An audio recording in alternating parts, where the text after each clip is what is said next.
জুবিন গাৰ্গৰ চাৰ্জশ্বিটত 4জনৰ বিৰুদ্ধে হত্যাৰ অভিযোগ।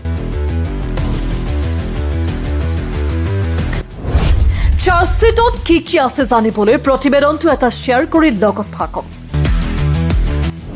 অৱশেষত SITয়ে দাখিল কৰিছে জুবিন গাৰ্গৰ হত্যাকাণ্ডৰ চাৰ্জশ্বিট।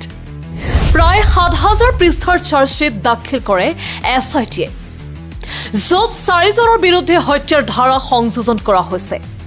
বহু অপেক্ষাৰ অন্তত 12 ডিচেম্বৰত SITয়ে দাখিল কৰে জুবিন গাৰ্গ হত্যাকাণ্ডৰ চাৰ্জশ্বিট। এই অভিযোগনামাত SITয়ে শ্যামকানু মহন্ত, সিদ্ধাৰ্থ শৰ্মা, শেখৰ জ্যোতি গোস্বামী আৰু অমৃত প্ৰভা মহন্তক BNS 103 ধাৰা হত্যাকাৰী হিচাপে অভিযুক্ত কৰিছে।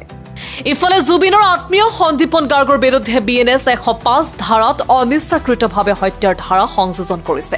ইয়াৰ লগতে জুবিনৰ 2 PSO নৰেশ্বৰ বৰা আৰু পৰেশ বৈশ্যৰ বিৰুদ্ধে BNS 316 অধীনত অপৰাধমূলক আস্থা ভংগৰ ধাৰা সংযোজন কৰিছে। উল্লেখ্য যে 18/2025 নম্বৰ গোচৰৰ তদন্তৰ চাৰ্জশ্বিট দাখিল কৰে SITয়ে। আদালতত দাখিল কৰা চাৰ্জশ্বিটত আছে প্ৰায় 7,000 পৃষ্ঠা, য'ত সংলগ্ন প্ৰায় 3,500 পৃষ্ঠাৰ নথি পত্ৰ। এই গোচৰৰ বাবে SITয়ে প্ৰায় 300জন লোকৰ সাক্ষ্য গ্ৰহণ কৰিছিল। CIDত ৰুজু হোৱা 19/2025 নম্বৰ গোচৰৰ তদন্ত এতিয়াও চলি আছে। 19 ছেপ্টেম্বৰত ছিংগাপুৰত অকাল মৃত্যুক সাৱটি লৈছিল প্ৰাণৰ শিল্পী জুবিন গাৰ্গে। সাগৰত সাঁতুৰি থকাৰ সময়তে মৃত্যু হৈছিল তেওঁৰ। জুবিনৰ মৃত্যুৰ পাছত পোহৰলৈ আহিছিল কেইবাটাও ভিডিঅ', যাৰ বাবে এই সমগ্ৰ ঘটনাটো ৰহস্য ঘন হৈ পৰিছিল। পাছতে দিশটোৰ তদন্তৰ দায়িত্ব গ্ৰহণ কৰিছিল SITয়ে। তদন্তৰ খাতিৰত SITয়ে ছিংগাপুৰলৈও গৈছিল। অসমত সোধা পোছা কৰিছিল শ মানুহক, ছিংগাপুৰৰ পৰা অসমীয়া আহি ভাষ্য প্ৰদান কৰিছিল। ইয়াৰ মাজতে তদন্তকাৰী সংস্থাই জুবিন গাৰ্গৰ মৃত্যুৰ ঘটনাত BNS 103 হত্যাৰ ধাৰা সংযোজন কৰিছিল। ইয়াৰ পাছত মুখ্যমন্ত্ৰীয়ে স্পষ্টকৈ কৈছিল যে জুবিন গাৰ্গক হত্যা কৰা হৈছে। দীৰ্ঘদিন ধৰি তদন্ত কৰি আজি SITয়ে চাৰ্জশ্বিট দাখিল কৰে।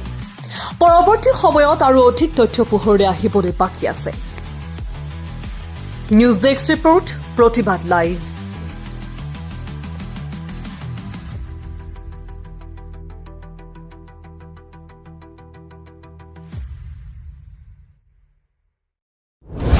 জুবিন গাৰ্গৰ চাৰ্জশ্বিটত 4জনৰ বিৰুদ্ধে হত্যাৰ অভিযোগ। চাৰ্জশ্বিটত কি আছে জানিবলৈ প্ৰতিবেদনটো এটা শ্বেয়াৰ কৰি লগত থাকক। অৱশেষত SITয়ে দাখিল কৰিছে জুবিন গাৰ্গৰ হত্যাকাণ্ডৰ চাৰ্জশ্বিট। প্ৰায় 7,000 পৃষ্ঠাৰ চাৰ্জশ্বিট দাখিল কৰে SITয়ে, য'ত 4জনৰ বিৰুদ্ধে হত্যাৰ ধাৰা সংযোজন কৰা হৈছে। বহু অপেক্ষাৰ অন্তত 12 ডিচেম্বৰত SITয়ে দাখিল কৰে জুবিন গাৰ্গ হত্যাকাণ্ডৰ চাৰ্জশ্বিট। এই অভিযোগনামাত SITয়ে শ্যামকানু মহন্ত, সিদ্ধাৰ্থ শৰ্মা, শেখৰ জ্যোতি গোস্বামী আৰু অমৃত প্ৰভা মহন্তক BNS 103 ধাৰা হত্যাকাৰী হিচাপে অভিযুক্ত কৰিছে। ইফালে জুবিনৰ আত্মীয় সন্দীপন গাৰ্গৰ বিৰুদ্ধে BNS 105 ধাৰাত অনিচ্ছাকৃতভাৱে হত্যাৰ ধাৰা সংযোজন কৰিছে। ইয়াৰ লগতে জুবিনৰ 2 PSO নৰেশ্বৰ বৰা আৰু পৰেশ বৈশ্যৰ বিৰুদ্ধে BNS 316 অধীনত অপৰাধমূলক আস্থা ভংগৰ ধাৰা সংযোজন কৰিছে। উল্লেখ্য যে 18/2025 নম্বৰ গোচৰৰ তদন্তৰ চাৰ্জশ্বিট দাখিল কৰে SITয়ে। আদালতত দাখিল কৰা চাৰ্জশ্বিটত আছে প্ৰায় 7,000 পৃষ্ঠা, য'ত সংলগ্ন প্ৰায় 3,500 পৃষ্ঠাৰ নথি পত্ৰ। এই গোচৰৰ বাবে SITয়ে প্ৰায় 300জন লোকৰ সাক্ষ্য গ্ৰহণ কৰিছিল। CIDত ৰুজু হোৱা 19/2025 নম্বৰ গোচৰৰ তদন্ত এতিয়াও চলি আছে। 19 ছেপ্টেম্বৰত ছিংগাপুৰত অকাল মৃত্যুক সাৱটি লৈছিল প্ৰাণৰ শিল্পী জুবিন গাৰ্গে। সাগৰত সাঁতুৰি থকাৰ সময়তে মৃত্যু হৈছিল তেওঁৰ। জুবিনৰ মৃত্যুৰ পাছত পোহৰলৈ আহিছিল কেইবাটাও ভিডিঅ', যাৰ বাবে এই সমগ্ৰ ঘটনাটো ৰহস্য ঘন হৈ পৰিছিল। পাছতে দিশটোৰ তদন্তৰ দায়িত্ব গ্ৰহণ কৰিছিল SITয়ে। তদন্তৰ খাতিৰত SITয়ে ছিংগাপুৰলৈও গৈছিল। অসমত সোধা পোছা কৰিছিল শ মানুহক, ছিংগাপুৰৰ পৰা অসমীয়া আহি ভাষ্য প্ৰদান কৰিছিল। ইয়াৰ মাজতে তদন্তকাৰী সংস্থাই জুবিন গাৰ্গৰ মৃত্যুৰ ঘটনাত BNS 103 হত্যাৰ ধাৰা সংযোজন কৰিছিল। ইয়াৰ পাছত মুখ্যমন্ত্ৰীয়ে স্পষ্টকৈ কৈছিল যে জুবিন গাৰ্গক হত্যা কৰা হৈছে। দীৰ্ঘদিন ধৰি তদন্ত কৰি আজি SITয়ে চাৰ্জশ্বিট দাখিল কৰে।